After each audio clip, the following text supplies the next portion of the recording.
crew. Yeah, right. Rolling. I know what deep means, Yeah. but I didn't know what mob. Like, I guess that's your crew. Maybe your mob. crew's like a mob. You're mobbing. Lynch You're mob. mobbing deep. A lynch mob. Well, yeah. Like that's your crew. All right. Yeah. Okay. We've sorted that out. Yeah. We can pretty much just sign off. Yes, that's the show. That's the show right there. All right, so this is episode 6 of Take Warning with Jake Warren. I'm the host, Jake Warren. We're talking with my good friend Tyler Forsland, also known as Ty Stranglehold. Tyler, welcome to the show. Thanks. I'm happy to be here. We're so stoked that you're here. Yeah. It's Monday night, cold November in Victoria. We're podcasting from the studios in, I'm not going to say, okay, we're podcasting from studios in the, what is this area? The Point Ellis area? Yeah. Yeah, the I don't know, the industrial area. The Bridgeworks. The Bridgeworks area. know. That sounds fucking cool. You like that? Yeah, I do. They should call that out here, the Bridgeworks. There you go. I like that. If it catches on, you heard it here first. No, you should copyright that right away, and I'm not bullshitting. Okay, so welcome to the show.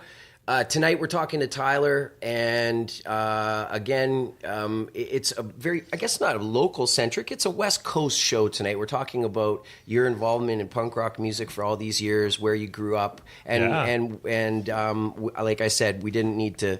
I do want to know when did you originally move over to the West Coast? But you're originally from Vernon. Yeah, I grew up in the interior in the Okanagan, Vernon, British Columbia, and I spent the first 20 years of my life there, and then I moved right to Victoria from there. Awesome. And Victoria has been my home ever since. Cool. So you moved over here, and you were already interested in punk rock at that point. All right. So let's. Yeah. When did you get your first skateboard? Was 1985. 1985 because I went to California. My grandparents took my sister and I to California. And I have a second cousin there who's my age, like my mom's cousin, right? And we went to go stay with them for a couple of nights. And I remember vividly it was a Tony Hawk Pig, like original, like the Powell, like the first Hawk Skull one. But was that his first pro board? No, there was like the Screaming Hawk one was before that. It was really short run. But he had a skate. That was the first time I ever really, other than like a banana board, like with clay wheels, like just screwing around kind of thing. I took a spin for that. But the bonus of this was that my cousin lived in Upland, California. Oh, wow. And we kind of went down the street a few blocks, crested the hill, and there was the Big O Upland Skatepark. And I remember sitting at like just from above, like sort of watching and seeing skaters. And I was just like, wow, this is like nothing I've seen before. And I got home from that vacation and I said to my parents, all I want for Christmas is a damn skateboard. And that happened. Life changed. Yep, and that was it. Skateboarding was my life at that point. When you visited that park, like when you went down the hill, did you get on a skateboard? We didn't even go into the park or anything. It was just like my cousin was just like, we were just rolling around in front of his house, and then it was just like, you want to check something out? We just rolled a couple blocks down. He's like, look at that. Okay, so you were on a board on that trip then? Yeah, like I rolled around on his. I wasn't actually like, but you touched cruising. it, man. I did. Touched it. I did. That definitely. was the first time you touched it. Definitely. And then you went and saw the park later that afternoon. Yeah. So that's a fucking mind blowing moment. It absolutely just set my brain on fire. Like it was like, I couldn't even describe it. I was like, that's all I could think about. Like, was that? Yes. Well, I know the feeling. I honestly do. It changed for me in an afternoon. Really, like there was a conscious decision to be like, I am now a skateboarder, and nothing else in the world matters. Like team sports, everything was completely fucking going. Well, I had right. it. So it's weird because I do understand. I still I played hockey my entire life, and I still continued to. And I had this weird dichotomy where it was like I was a skater and almost simultaneously crossed over into skateboard punk rocker, and in a small interior town in 1985, 86. that was a tough nut to crack. That was, but at the same time, I was quite good at hockey too.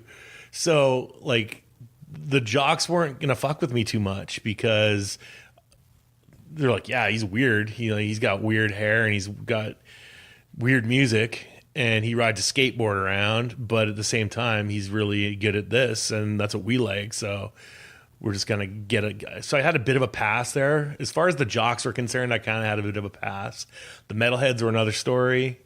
They didn't like the punks and there was fights and beatings. I think between 83, 84, when skateboarding started to surge again into, and the Powell team and that whole California thing really took off, 85, 86, 87 with the Expo and everything, the big surge. I think that pissed off and freaked out the metalheads all over North America and a lot of small towns. Skaters everywhere got their asses fucking kicked. Oh yeah, yeah. And Vernon was no different. Nope, not at all. It was. There was in the early, in those earlier years, like I say, 85 through 87. I also started. I think in the fall of 86 is when I started the 8th grade, and that was sort of, I rolled in there with my skateboard. By that time, I just got my first pro deck. It was Schmidt Sticks Joe Lopes, the Crystal Ball. I was stoked. Like, I love that board so much. And yeah, first day, 8th grade, riding the bus. I can still picture it so vividly in my head. Riding the bus to school, get off, walk into school, and first it's metalheads all hanging out smoking in the park beside the school. And it was skater fag, skater fag. I'm like, oh, my life sucks. And I went inside, and there was this kid. I think he was older than me, but for some reason he was in my homeroom. And he was a skater as well. And he's like, dude, rad fucking board. I got the same one. And it was just like, he hung with there was a crew of skaters that were in the 12th grade. And they were older. And I somehow got lumped in with them. And it was like, next thing you know, we're ditching to go ride a launch ramp at Buddy's house, or we're ditching to go to the top secret. There is a concrete ditch in Vernon, a small concrete ditch, still there. The skaters still maintain it. There's condos really? All around it, but really? There's a course of old skaters who still maintain the ditch. Skull Skates went out there and had a ditch comp last year. I think I saw photos of that. That's really cool. Okay, cool. Yeah, we grew up in that ditch. That's awesome. That's so cool. Grew up in the ditch. So you moved when you were 20. You got to Victoria. It probably had a pretty decent scene around that year. What year would that have been? 94. 94, yeah. But I mean, it was perfect. Lots of stuff happening 94, 95 in Victoria. Yeah, and the weird thing is, when I moved here, I had to make this was actually a few years before that, but I actually ended up making a conscious decision to stop skating. And it was one of the most painful decisions I made in my life. But it's like, I remember that day too. This is my final ride. It was because like all the older skaters were gone. No one else my age, no one around skated. Like, this was 89, I would say. And it was just like people had left the scene. And I was like, I'm sick of the fights and I'm sick of the crap. And I went out and I just shredded by myself for like hours on end. And then I put the board away and that was it. Weird. And it was tough. Yeah. I mean, that's like, I'm really blown away that you made that conscious decision or something. It was, like, that must have been really tough for you. Yeah. It was probably a matter of a string of events where, I probably took shit from someone and I was just fed up and, I probably could have put more thought into it. Well, things are pretty dramatic when you're that age. Absolutely. Too, right? You're 15, 16 years old and just like can't take it anymore. Like, you just like, no one wants to do what you're doing. And your peer groups at 15, 16, that's huge. Yeah. And so, it's weird that it's also a memory, much like my first day of riding into the 8th grade with my skateboard. It was taking that last ride and just like slapping every curb in sight, like just like hitting every loading dock, everything I could find. I like I took the bus up, hit the ditch one last time. Like I did the rounds. Like it was all by myself. You know, it was just like I'm doing that. You know, like Lance Mountain's solo skate day in the first Bones Brigade video. I did that by myself, and then I put it in the closet, and I stopped skating for many years. And it was weird. Thinking back, it's weird as hell. But it's like, I don't know. It seemed like the right decision at the time. I regret it. That's one regret I do hold, is that I just didn't keep going and somehow know that I was going to meet my people. Yeah.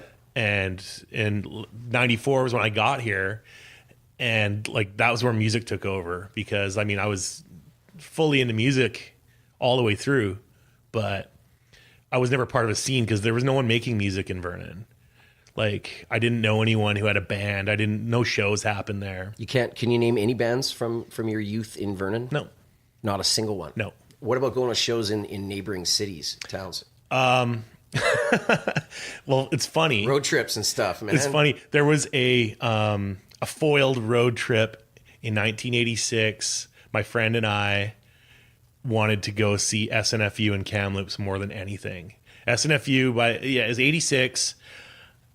One of the older skaters had flipped me a taped tape. One side had "And No One Else Wanted to Play." The other side had "If You Swear You'll Catch No Fish," which was the brand new one at that time. And that tape just like blew me away. Like I was like, this is what it is. Like I'd heard the Dead Kennedys and Sex Pistols, both bands I love, but it was that tape. I was just like, oh, no way. This is it. This is skateboarding and punk rock. This is it. And SNFU were playing in Kamloops. There was posters everywhere. It was like, my friend and I were like, this is it. Tell your parents you're staying at my house. I have a bedroom in the basement that's accessible by a basement door. We can get out, no problem.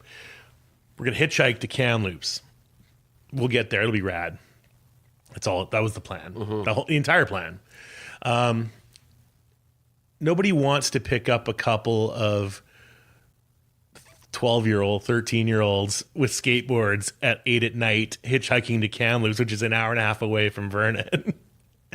And we stood out on that road for a while, and then it was just I'm ignorant. I don't know what the trip would have been like. What would the trip have been like to Vernon, or sorry, to Kamloops? Like, would it have been mountainous? It's oh yeah. I mean, it's sort of like through a valley, I guess. Like there's high mountains, there's forest, there's a highway, and a couple of lakes you pass, kind of thing. And it's about an hour and a half. Just great danger and we're just tragedy like we're just like, oh yeah, man, somebody will see us and we're going to the show. Like that was our, oh yeah, man, there's got to be some punks that are going to the show and they'll see us with skateboards and our Skull Skates hoodies and shit, and they'll pick us up. And then we'll just figure out how to get home later. Yeah. Somebody will be coming back to Vernon. It's an awesome teenage story you tell yourself. Yeah. It's going to happen. It failed miserably. Okay. And then I did not see SNFU until 91 in Kelowna. Okay. Yeah. Wow.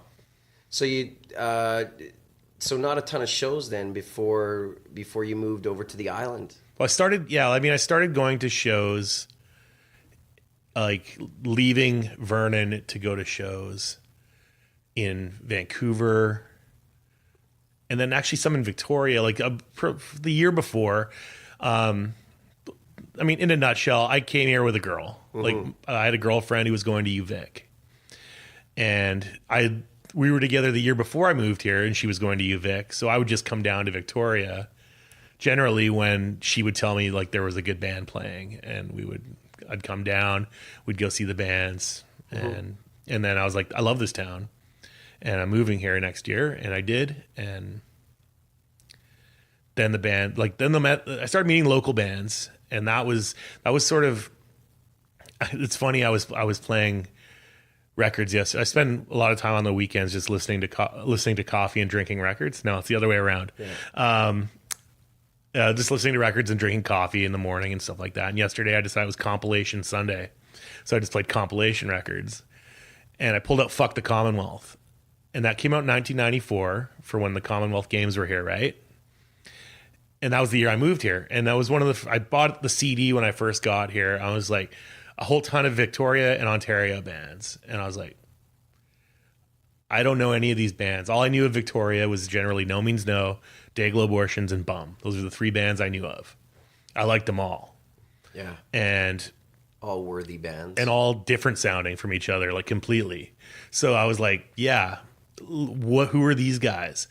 Who's Goat Boy? Who's Hudson Mack? Who's M Blanket? There was you know? so many and bands like 94 Victoria, like I don't care what anyone says. Everyone says their scene is the best scene at that time. It's lies. Sorry. There was probably 25 ripping, jamming, practicing metal, punk, hardcore all of bands. It. Yeah. Like really gigging all the time. Yeah. 2-3 shows a week. Walked into that and just opened my eyes. Like, wow, like there's more to punk rock than just listening to records that like of bands from England or LA or New York or whatever. Or even Vancouver or Edmonton for that matter. It was like I had no grasp on what a scene was like until I got here. And it was like I remember rolling over to a guy's house. I was trying to upgrade my math at Camosun when I first moved here so I could go to college or something. That's punk. Yeah, right? But I met Todd Major and he was in the class as well. Yeah. And we started hanging out a bit because we started talking about tunes. And he's like, we were studying for a math test at his house. And then Goat Boy was jamming in his basement at the same time. And so I was like, yeah, whatever. Math. Let's rock out. And then, it was like it steamrolled to meeting all these people who are like, to this day, some of my best friends. Like we're sitting here right now. Yeah. Like any number of us, like, making music and putting out tapes and playing weird halls and all over the island, all over BC. Yeah. And I don't know, that's just sort of opened my eyes to it. And then I didn't play music. So I was like, fuck, I got to do something. I can write. So I started a zine. So that was in 96. I started a zine. And so that was my beginnings of doing my part or whatever in my mind. It was like, I'm going to write about it. I'm going to interview bands. I'm going to interview touring bands. I'm going to review records. I'm going to, and that's sort of been my shtick ever since. I relate totally, man. Like I was putting on shows at that time. Yeah. And that was right around the time that I was playing at Breach. But that was how I felt because I didn't play an instrument. I skated with everybody. But then I would go and hang out with Dustin and Mark and Jono and a bunch of people, and they'd all jam. I'd watch Shutdown jam, and then I'd go watch Section 46 jam, and then I'd watch Onion House jam. And I'd hang out with all these people, and I'd go to all their rehearsals, and I'd know all their music, and I'd go to their. Then I said, I'll put on some shows. But that's how I got into music. Because I want to hang out. I guess I better start singing. Yeah, so eventually, that was eventually for me right, too. And, I did a zine too. I called No Reason. So I did and it was just trying to hang out with all these cool people, right? Yeah. So eventually I started singing, and you did the same thing. Yeah. It was sort of the progression, and I mean, just in passing, like it's. And now you're in the greatest fucking Christmas tribute punk band. In the world, Ty. Yeah, that's fucking so let's get into that, man. All right. Other than your birthday bash, which is coming up really quickly, you've got the Angry Snowmans once again. Because we're in mid-November now. What year is this for the Angry Snowmans? This is the 10th, man. 10th year for Angry Snowmans. 2008 it started. Awesome. Yeah. Let's talk a tiny bit about that. So sure. For people who've never heard of what the hell Angry Snowmans is, tell us what Angry Snowmans is. Well, I have a huge love of comedy and parody, especially in punk. Like, punk is serious a lot of times, and it's really like angry and intense, but at the same time, there's the biting humor that has to go hand in hand, like stuff like the Dead Kennedys or Adrenaline OD, Dead Milkmen, I've always been a fan of getting a good laugh out of things and still rocking out, So, so basically, I took a cue from Manic Hispanic. Like, I love Manic Hispanic, taking classic punk songs and making them about their life in in East LA, and making them, Mexican American style. And it's so fun and so funny. And I was like, well, I can't do that. I'm not Mexican. I mean, what kind of joke could I come up with that would be a lot of fun to play? And you need a bit of a theme. You have to have a theme, right? And the testing ground for that was actually Black Flab. We did that beforehand. I remember Black Flab. Yeah. I remember doing a logo for Black Flab. Yeah. Black Flab was fun. And we basically did Black Flag songs and made it about food and eating because we were all bigger dudes. And it was me and Glenn and Paul Turner. Yep. And, that was a great, and Blind Mark before he got skinny. I loved it. It was a great band concept. And how many shows did you guys do? Did you do any? Oh, we did a lot of shows. Did you? Yeah. Okay. We played with the Denim Demons at Logan's. I drew the poster for it. Yeah. I'm sure I was there, but you might have it's been all there. a haze. It's all a fucking blur, man. And we did a few all ages shows, a couple Logan's shows. We did a Lucky show where I even did the Henry Rollins like hippie era, and I wore a long black wig as opposed to the shaved head. Fuck. And awesome. Dustin would always draw like the Rollins tattoos on me, like he drew the sun on the back, but it was a pizza. It would just say "Eat and Destroy." Fuck. It was good. It was fun. But then I was like, okay, we took that. I wish we'd recorded that, to be honest with you, because those were some good songs. But then it was like I had this idea in passing, like maybe even 10 years before that, Christmas punk. And everyone would always laugh at me. Christmas punk, yeah, right, yeah, okay, whatever, that's funny.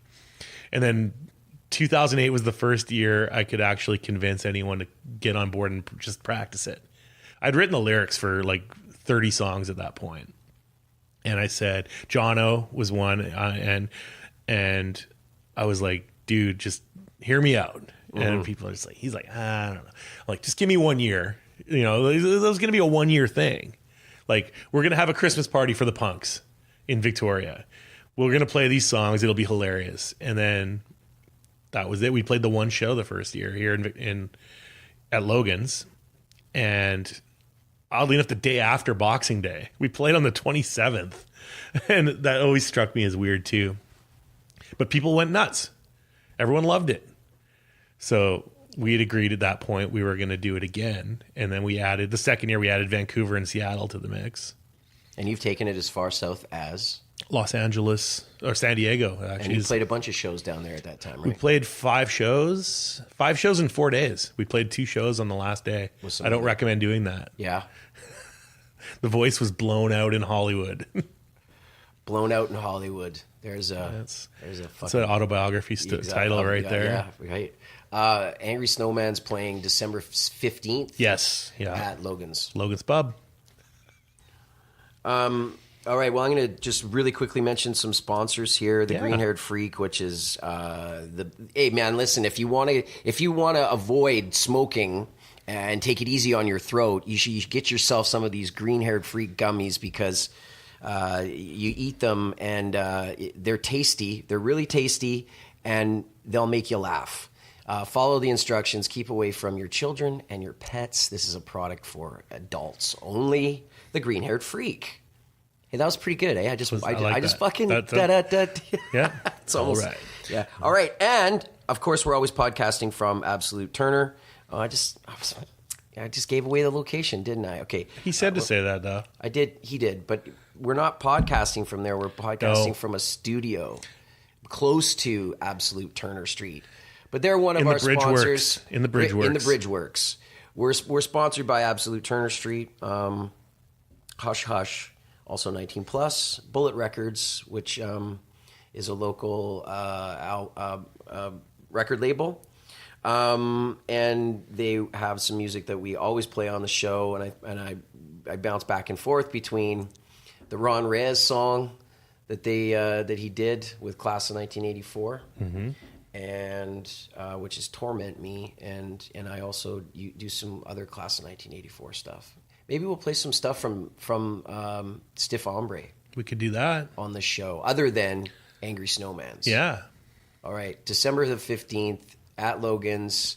Always packed, always sold out, always an awesome time. Yeah. Lots of sweaters. Everyone's wearing their punk rock tacky sweaters, Christmas sweaters, in a punk sort of versions.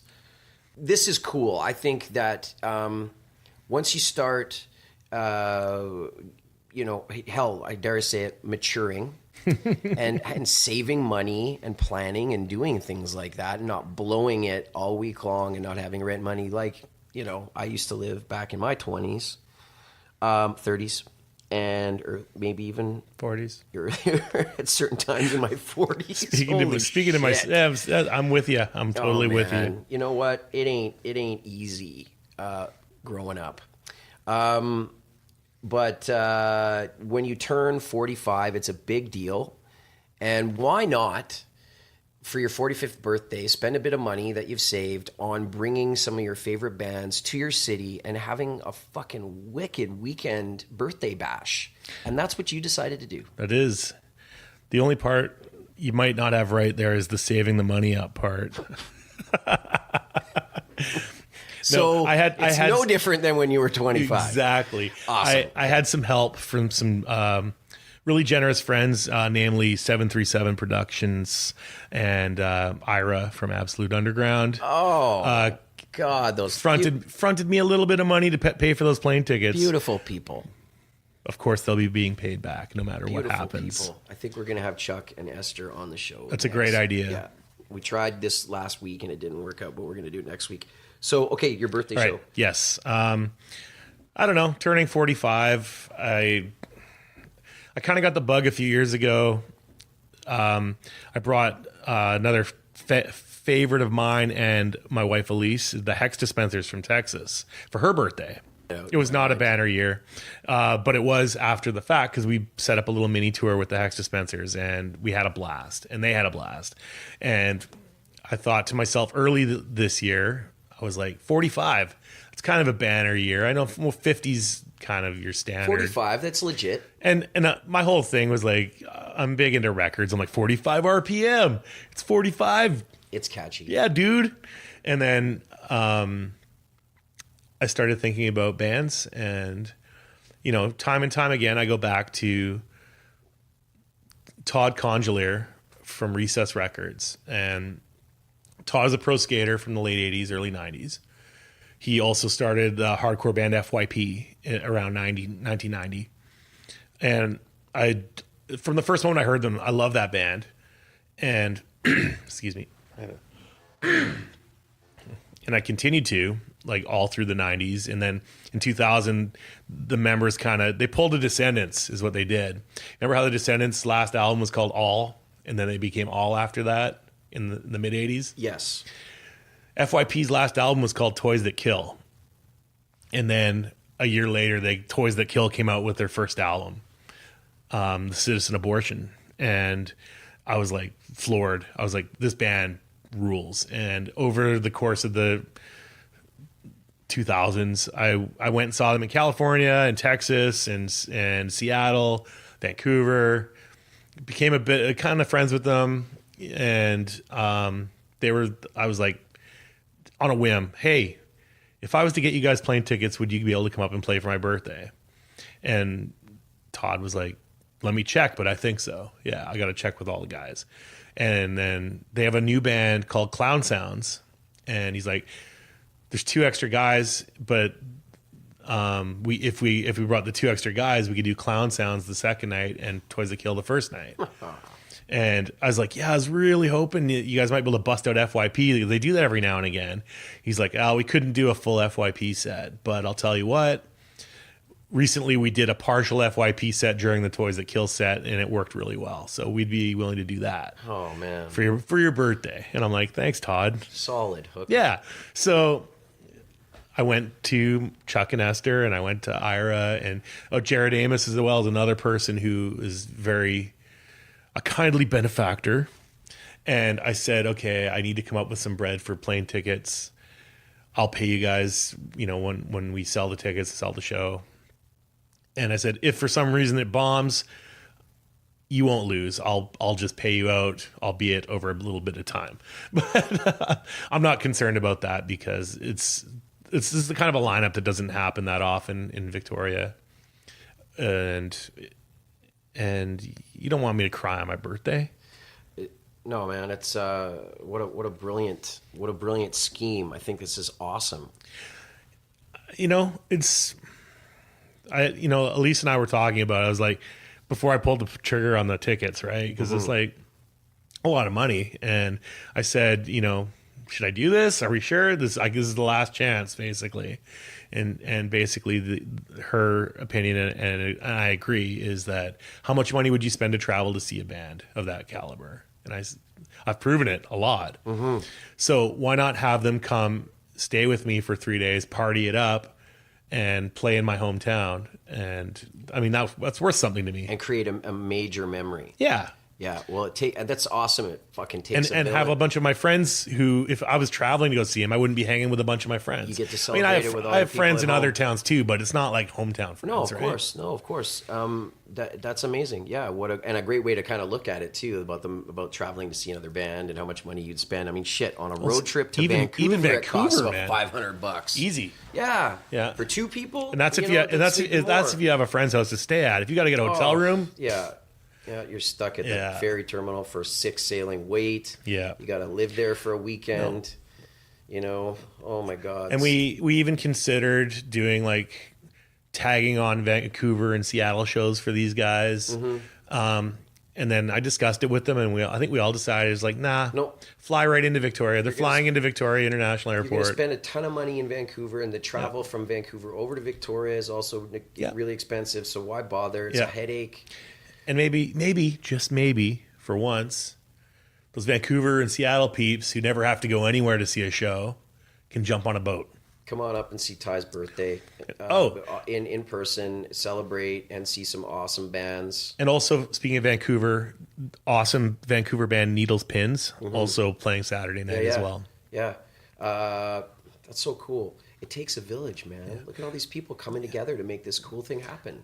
I can't not mention them if I don't mention the locals as well, because I'd be a dick if I didn't mention the local bands playing. Oh, mention the locals. Well, Rival Gang. Yep. Of course. And Cromdam on the Friday night with Toys That Kill. All friends of mine. Every single person playing are friends of mine. And that really makes me happy. Even Devin? Yeah.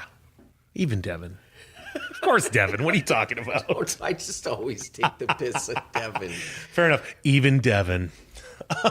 And then Saturday, it's Needles Pins. They're coming from Van. And we've got No Moss, who are local, a sort of younger generation band.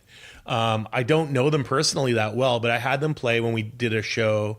We brought Reviver to play at the Subculture Club last year. And No Moss is one of the opening acts. And they are great. They're punk rock. Well, that's what I wanted to hear, and that's so cool that you've still got your finger on the pulse. Because I again admit barely, Jake. I'm barely hanging on. Yeah, they're out there though. Yeah, there's rad bands out there still. I almost went to a show the other night. A band from, I think they were from Oakland or something, but and another band from Denver called Fame. The Subculture Club. I almost went. I posted that I was going to go, which is kind of like going, but not going. And I didn't. I wish I looked like it was probably going to be a really good show. So tell me, who do you know about in the Victoria area then? That I should be checking out. I'm lost, man. Well, see, I'm kind of. This is the time where the doddering old men talk. Yeah, exactly. I know, right? It's kind of pathetic that I feel bad so out of because touch I've spent my entire life being so in tune, as we both have, to what's going on in Victoria. But at this time, I think, it's brutal. I know a handful, and No Moss is the prime example. Yeah, No Moss. They're so good. Yeah, and. Well, what we need is somebody on this show, which I should have done, and maybe that's what I will do, is get a show here with some people that are under the age of fucking 40. Yeah. On the show here to tell us what the fuck is going on in Victoria now, because I want to know, and it's. Well, I'll tell you, my sort of lifeline or connection to what's going on is Tyler from Six Brew Bantha. Mm-hmm. He knows what's going on. He puts a lot of those shows on in the basements in his house, like you were talking about. And was it a month and a half or so ago, I went over there and saw Vacation from Cincinnati played there. And they're on Recess Records as well, Todd Congeler's label. And they just played in his basement, you know, like old school punk basement show, you know. Hell yeah, I was the oldest guy in the room, but no one's looking at me that way. Or if they are, they're not showing it, which is good enough for me. Very happy to be the oldest guy in the room. Yeah. I just drag myself out there to go and check out some of these shows again because it must probably feel fucking amazing. Yeah. To be out. That sounded so pathetic. It'd probably feel really good on my fucking hemorrhoids. See, and I can bring my inflatable donut to sit on. Yeah, exactly. It sounds pathetic, but no, I'm having. I guess you could say I'm having a bit of a resurgence and an interest. One, because I'm doing the podcast. Two, because I'm about to launch something in the new year that I'm not even going to talk about more, but it has to do with the whole skate and music and punk rock culture and stuff. So yeah. I'm feeling like I want to find out more about what's been going on with the all ages scene and stuff and find some of these bands. So we're going to talk a little bit now about an issue. That I got into it. Surprise, surprise. I got into a confrontation. What? I know, right? Oh, come on, Jake. No, it's true. I got into a confrontation with a group of parents. I'm really proud of this. A group of parents at the skateboard park recently, maybe about 2.5, 3 weeks ago. I went to the skateboard park to meet some friends for an early morning session, and they try and skate before the younger kids show up, and the park gets really busy on the weekend. And there were probably about 8 to 10 kids under the age of 10, some as young as 3. There was a 3-year-old, and I got a quote from the parent saying, because when the kid fell on his tricycle, basically, a little tiny bike, tiny scooter, a little plastic scooter. So I'm dancing around the question here. When is too young? Should kids on scooters be allowed in skateboard parks? And what is too young to have in a park like Vic West? I don't care about what time of the day it is. I don't care about how many people are there. My opinion basically is absolutely not. They should have their own facility. And once they are maybe 10, 11, 12, they're able to navigate through the park area and keep their head up and be smart and protect themselves and understand the etiquette of the park. That's when they're old enough to be doing that sort of stuff. Okay, 8, 9, 10. 8, 9, 10 in an intermediate area of the park. What do you think? You got kids. Yeah. It's tough, it's I can see, well, first of all, dropping your 3-year-old in the park is kind of messed. Let me paint the picture for you a little bit better, maybe so you can understand what was going on here, okay? So there are moms and dads at about 9:30, 10 a.m., all with their hands in their pockets because it's kind of cold, standing at various areas of the park, which is got leaves in it and very slick areas, cold areas, because they've been in the shade. So, right. So there's certain parts of the park that are skatable right now and certain that aren't.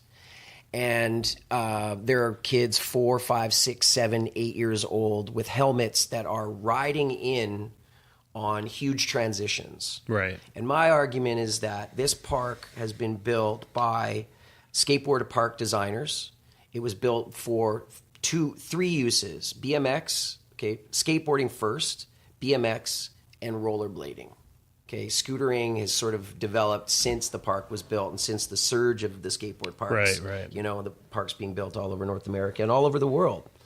And I get that scootering is really, really, really popular. Mm-hmm.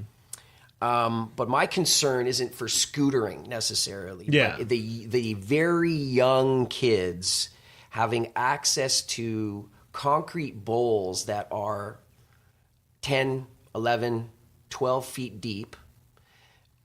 At one point while I was there was a child on a bike that was not riding in the park, but was there with his maybe 2-year older brother or sister who was maybe 4, who was on a tricycle that rolled along the side of the bowl. Right. And didn't realize, because of the perspective, didn't realize that the bowl falls in. Right. And falls in probably what? It's 7 feet Yeah, right there? 7 feet? It's steep, yeah. So that's my concern. Yeah, and that's legitimate. I mean, I think you've articulated it pretty well. It's like you don't want to stop anyone from riding because that's what it's there for. But at the same time, if kids are that young and not understanding of what it takes to ride in the park, watch for lines, watch where people are, keep your head up. Like you said, you gotta be on a swivel, So tell me here, and you made a great point. Tell me what it's like entering a skateboard park as a skateboarder who has experience from skateboarding on the street, has experience understanding what's going on at a skateboard park. Tell me what it's like going to a busy facility, a busy skateboard park. Well, it's been a minute, but I'm sure you remember what it's like to skate the park on a Saturday in your 30s. Yeah. What's it like on a busy day at a skate park? Well, it's crazy. It's mayhem because everyone's got their own thing going on. Skateboarding is an individualistic thing, right? So everybody's got their own thing happening. Everybody sees the lines differently. Everybody you're feeling something different that day. You're doing something different. Everybody's doing something different. There's no cohesion. There's just everybody's a whole bunch of people on their own trip, right? Unless, And what do you have to do as a responsible skateboarder? You have to watch. You have to watch out because, you're doing your line. And for people who don't know what a line is, or run, just like you pick where you're going to ride in the park. Right? Yeah, you see a spot in the park, and you build up speed. Yeah, you check to your left, you check to your right, you look all around the park for other people that might be eyeing up that spot. Yeah, or crossing over, or crossing that line. Yeah, it's intense, and it's an etiquette that everybody learns and knows. And the funny thing is that you generally learn it the hard way, So you learn it the hard way. So for the mom or the dad that might be listening at home right now or listening to this podcast going, I have a 5-year-old, I have a 6-year-old, don't tell me that my kid can't come into your skateboard park that our taxpayers bill, my tax dollars, their tax dollars paid for. Don't tell me my 6 or 7, 8, 9, 10-year-old, even 11, even can't come into this park and skateboard with you guys because that's not right. What happens when you get hit in a skateboard park? Accidentally, of course. You go down. you get winded, you get hurt. That's the whole. Okay, I can only speak for skateboarding at this point, but that's a big essence of skateboarding is that you get the shit knocked out of you, you dust it off, and you get back up. And there are collisions. If you're at a park, especially Old Vic West, back in the day, it's a small park. You've got 40 people all super stoked trying to hit the park at different spots, at different speeds, crossing over lines, and everyone's head's on a swivel. Mm-hmm. You got people yelling at each other, and it's like a human blender, and everyone's aware for the most part. And when a new person comes in, it's like they get schooled pretty quick. Yeah. So are you afraid to say no? I'm gonna tell you right now what I think the problem is here, And I don't think it's Not afraid, but I mean, like, I don't want to tell, you know. No, I know what you're saying, but that's not the case. I'm trying to think of the right way to articulate this, because I don't ever want to discourage a kid from not riding. That's whether it be a skateboard or a scooter or a bike, whatever. If a kid's wanting to ride, they need to ride, and that's fine. I would say there should be an age limit as to where you maybe get to the point where you're ready to hit the park. What I find more problematic is skate parents, coaches. There's no friggin' coaching in skateboarding. There will be when skateboarding goes to the Olympics in 2020. That's one of my questions. We got to get there eventually. All right, but let's stay on the. So, like, that's the thing, though, is that I want more kids skateboarding. I want more kids out there doing their thing. That want them to go to the park and, like you say, you learn the hard way, but you also learn from the older kids. Watch what they're doing, or in this case, the 40-year-olds. Watch what they're doing. Maybe ask. You know, I mean, when I was a young kid, hitting the skate spot with a bunch of older kids, I didn't know shit. You're talking now about being a young skater, though, and being surrounded by older skaters, which is, again, part of skateboarding. That's part of it. I know, but that's what I'm saying is, like, that part's being taken away because these kids are there maybe too young and with their parents just hovering over. These kids are on trikes, dude. They're on bikes. I don't think that's acceptable. Yeah. And I didn't mean to, like, cut you off and put words in your mouth or anything like that. And I get that you're being super diplomatic, and I am too. And I did, let's go back to the incident at hand here. Okay. So there was like probably 6 parents there, and nobody wanted to get into it with me. I just kind of, at one point, made myself, I was blown away. I was really blown away at what parents were letting their kids do. When I saw that kid almost drive into the bowl, that was the end of it for me. Then I started to really get concerned about just the lack of awareness, as the park was so slippery and all of this. So I guess I was at sort of the peak of my concern at this moment. Yeah. But I did speak to some of these parents, and at one point, I was told by a couple of them, you can't tell me sort of where I can take my kid. You can't say that I'm not allowed to use this facility because my taxpayer, we should be allowed. And I was told online, because I posted this shit online, and I was told by a few people who skateboarded and people I know that have kids, it said, hey, Jake, that's not fair.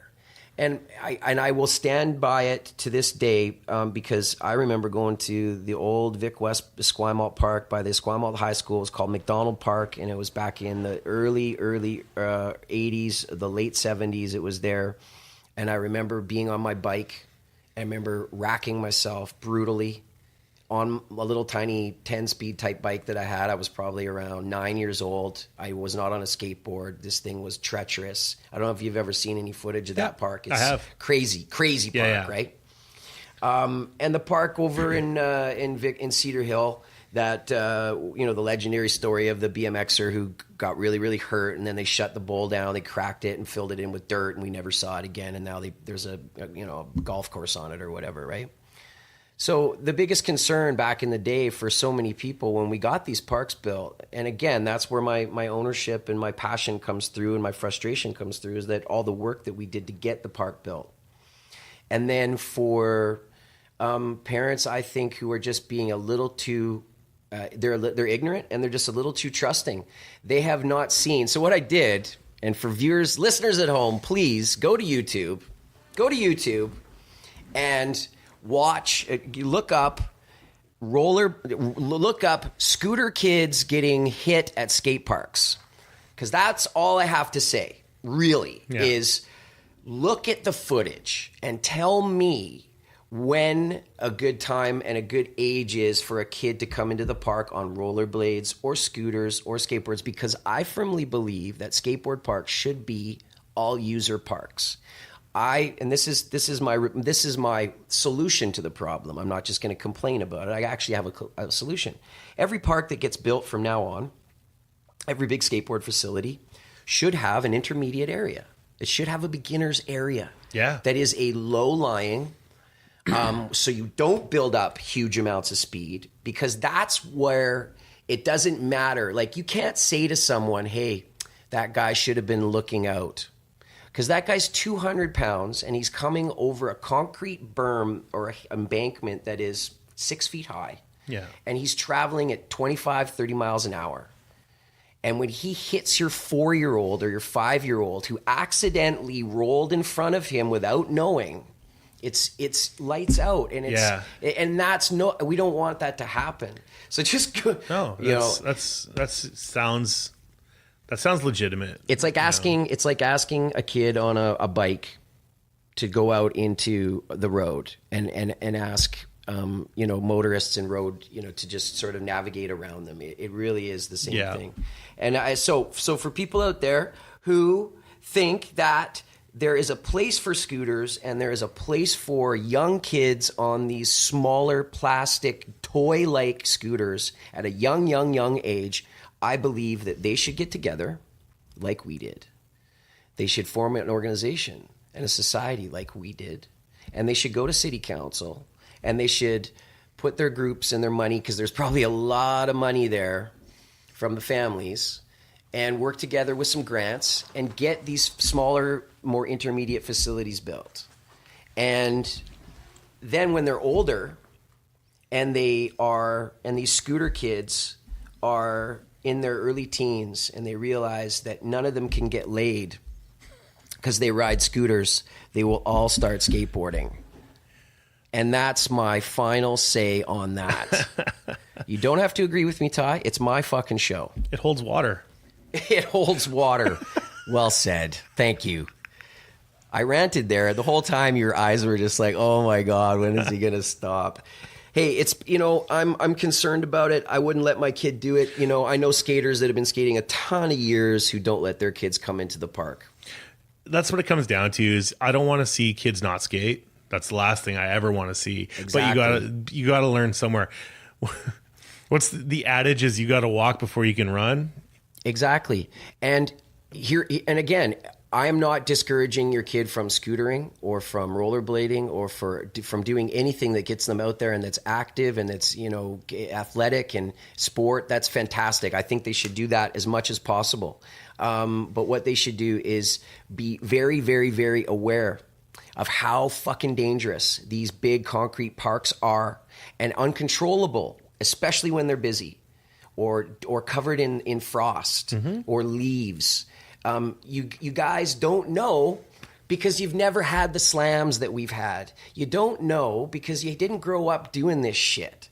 And I can tell you real quick here as we end this show, and I really am so happy that you've been on for this whole time. We talked a lot about some cool shit, and we'll have you on again soon, is my first memory of ever riding Sealand in Vancouver. Sealand, for anybody out there who doesn't know, Sealand Park is the oldest skateboard park in Canada, I believe. And it is a big, rolling, concrete, old-school, bowl-style, snake run-style park. And all the lines are pretty janky and messed up, and absolutely, it's tough to skate. It's tough to skate. My first day there, my dad takes me, because he lived in Vancouver at the time. He takes me out there. I got my skull skates, fucking sleeveless shirt on, over top of a hoodie. I went by Petey's Hot Shop first, bought a Thrasher, had the ink on my fingers. My dad's standing there with a camera. He takes one shot of me by the half pipes part.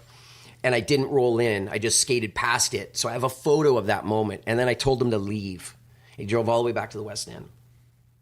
A couple minutes later, I tried to roll in, fell from the top of like MFP area. Okay. And just my whole weight, just all the way to the bottom and on my hip. And it was like fucking 3 degrees out. I was in North Van. I had to take the C bus and the Skytrain, all the fucking shit back to my dad's place. I was so racked. I was 16, 15. So these parks are fucking dangerous. They're not to be messed with. So skate safe, skate smart, and put down the scooters. Start skateboarding. We want you. We'll take care of you. Yeah. Your lives will be rich and wonderful. Because yes. Look at us. This is what a life of skateboarding and punk rock can get you to. Yes. You're having a good life, man. I have a phenomenal life. I cannot complain. I mean, I can. You've got a great shows coming up for your birthday. Yeah. You got bands that you play in all year round. Yeah. New stuff coming. You travel and see lots of shows. Yeah. You know, I get to write. I get to flex my artistic brain from time to time. Flex your ed. Yes. Yeah.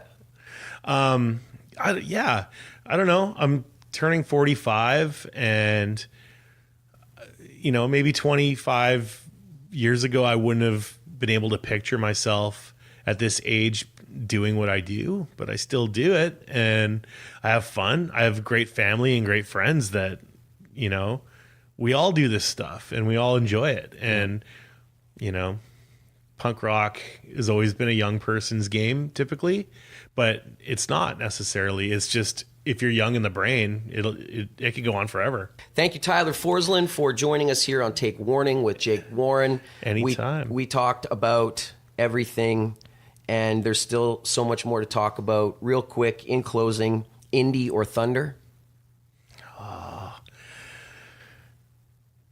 Currently indie, 80s thunder. Okay. Oh, That good was one. me. Good one. Vans or Converse? Vans always. Okay. Thank you very much for being on the show. That's it. I'm Jake Warren, and Bullet Records, Absolute Turner Street, Green Haired Freak. Thanks for supporting the show. That's it. Peace.